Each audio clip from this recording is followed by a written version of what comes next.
Bonjour et bienvenue dans ce chapitre où nous allons découvrir ce qu'est le maillage et comment en avoir un bon.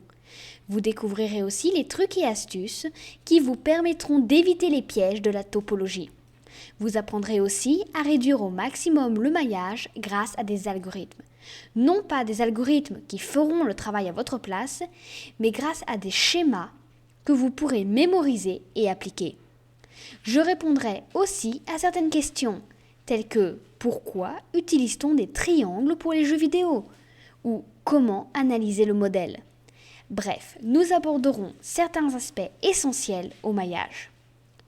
Pour commencer, nous verrons dans cette vidéo ce qui constitue le maillage. Pourquoi est-ce important et quels sont les deux types de maillage? Alors, qu'est-ce que le maillage? Le maillage est constitué de points ou vertices dans Blender. Si on relie ces points, cela nous donne des côtés ou edges dans Blender.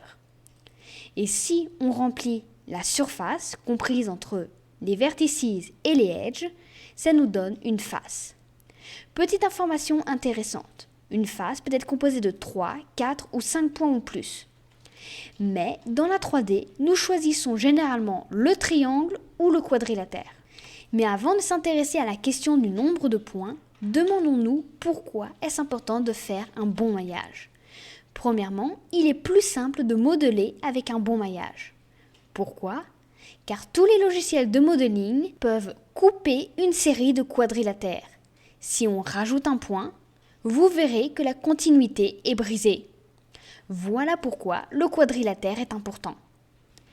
Il permet aussi de réduire le nombre de points. Pourquoi?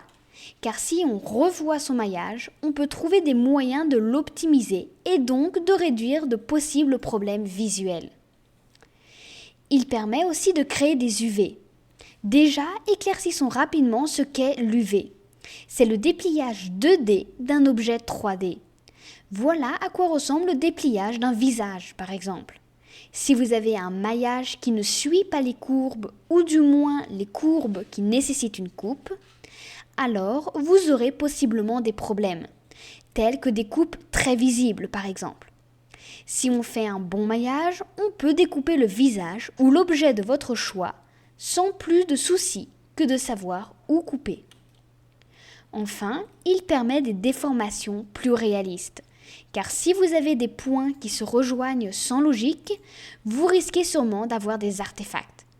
Si vous créez simplement un deuxième edge, vous pourrez déjà améliorer le résultat. Maintenant, nous allons pouvoir savoir ce que sont les deux types de maillage. Le premier se fait en fonction des courbes. Il est composé de quadrilatères. Il est parfait pour les êtres biologiques à animer.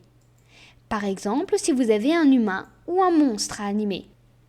Avoir un bon maillage comme celui-ci vous permet d'animer ces êtres sans les soucis que nous avons vus précédemment.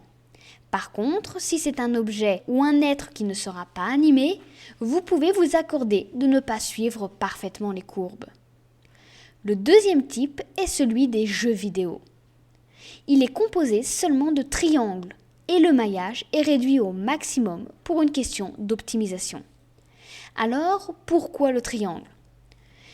Pour commencer, nous ne modelons pas directement avec des triangles, mais nous commençons toujours par des quadrilatères et ensuite seulement nous utilisons une fonctionnalité inclue dans les logiciels de 3D qui traduira le maillage en quadrilatère vers un maillage en triangle.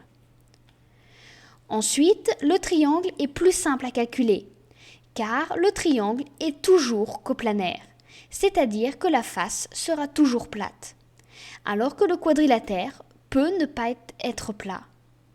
Donc, pour les moteurs de jeux vidéo, il est plus simple de calculer une face qui sera toujours plate plutôt qu'une face qui peut ne pas l'être. Et voilà, vous connaissez maintenant les bases du maillage. Dans la vidéo suivante, nous verrons comment analyser le modèle que vous désirez reproduire. À tout de suite!